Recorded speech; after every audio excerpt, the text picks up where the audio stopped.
family, friends, loved ones, thank you for joining us today and for joining Jean-Marc and Alyssa on this special day. Special thanks to Doreen and Richard Ellis for lending us this beautiful scene for this wedding.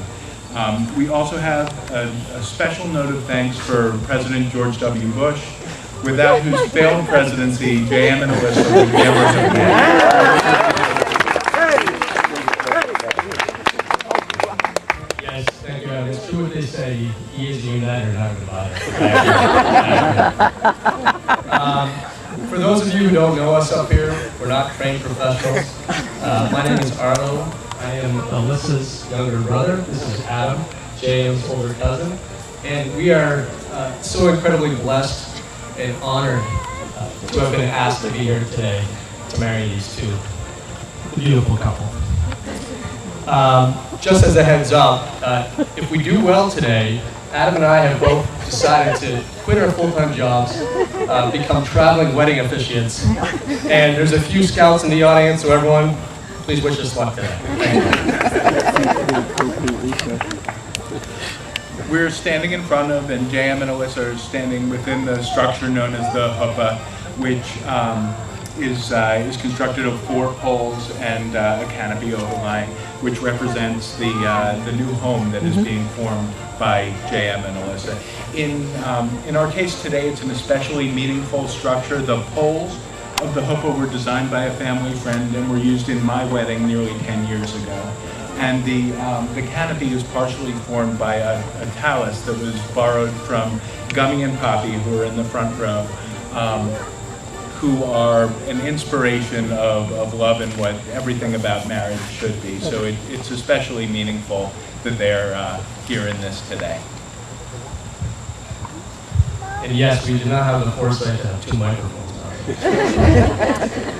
Just as the huppah is open on 4 sides, so is the tent of Abraham open for hospitality. Thus, the huppah represents hospitality to one's guests. The home is also devoid of furniture, as a reminder that the basis of the Jewish home is the people within it, not the possessions. And I think everyone that knows Alyssa and Jean-Marc know that they truly live this tent. They are 2 wonderful people, not bound by any possessions, but bound by their families, their friends, their love, and most of all, their humanity. As is typical of JM and Alyssa and their love for each other and their skill at delegation, there will be some readings coming up where friends and family will read from texts that JM and Alyssa found especially meaningful. At the end of the evening, once you've heard all of the readings, if you could each take out your cell phone and text a message for who your favorite reading was. By the end of the night, only one will remain, and they will be crowned wedding idol. The first reading will be by Mark Layden, reading a selection from Goodrich versus Department of Public Health. Marriage is at once a deeply personal commitment to another human being and a highly public celebration of the ideals of mutuality, companionship, intimacy, fidelity, and family. For those who choose to marry, and for their children, marriage provides an abundance of legal, financial, and social benefits. In return, it imposes weighty legal, financial, and social obligations because it fulfills yearnings for security, safe haven, and connection that expresses our common humanity. Civil marriage is an esteemed institution. And the decision whether and whom to marry is among life's momentous acts of self-definition. Is it undoubtedly for these reasons, as well as for its intimately personal significance, that civil marriage has long been termed a civil right? The next reading, we'd like to invite up to the stage Rachna Chowdhury.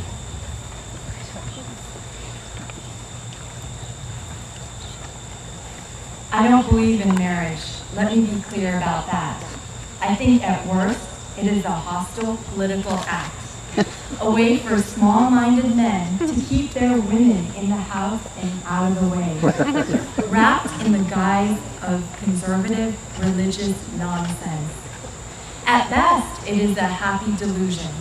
It is two people who really love each other, who have no idea how miserable they're about to make each other.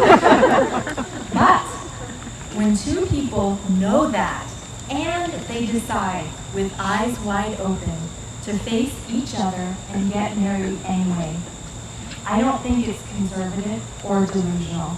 I think it's radical and courageous and very romantic.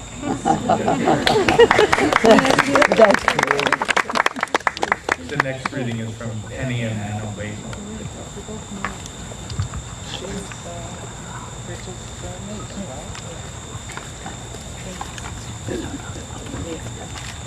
The little things are the big things. It is never being too old to hold hands. It is remembering to say, I love you, at least once a day. It is never going to sleep angry. It is at no time taking the other for granted. The courtship should not end with a honeymoon. It should continue through all the years. It is having a mutual sense of values and common objectives. It is standing together, facing the world. It is forming a circle of love that gathers in the whole family. It is doing things for each other, not in the attitude of duty or sacrifice, but in the spirit of joy. It is speaking words of appreciation and demonstrating gratitude in thoughtful ways. It is not expecting the husband to wear a halo or the wife to have wings of an angel. It is not looking for perfection in each other. It is cultivating flexibility, patience, understanding, and a sense of humor. It is having the capacity to forgive and forget. It is giving each other an atmosphere in which each can grow. It is finding room for the things of the Spirit. It is a common search for the good and the beautiful. It is establishing a relationship in which the Independence is equal. dependence is mutual and the obligation is reciprocal. It is not only marrying the right partner, it is being the right partner.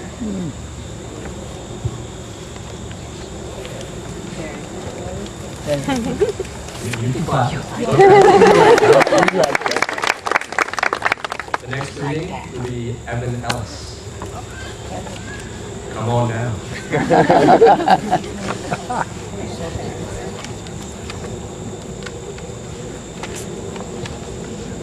Look at one another and remember this moment in time. Before this moment, you have been many things to one another. Acquaintance, friend, companion, lover, dancing partner, and even teacher. For you have learned so much from one another in these last few years. Now you shall say a few words that take you across the threshold of life, and things will never quite be the same between you. For after these vows, you shall say to the world, this is my husband, this is my wife.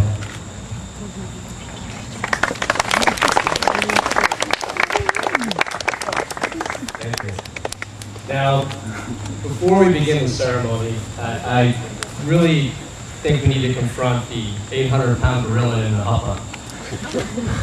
Now, as many of you today here know, this is a mixed marriage, and one that won't go without its daily challenges, particularly between the months of April and October. However, this is the 21st century, and we feel that society has finally accepted this forbidden love.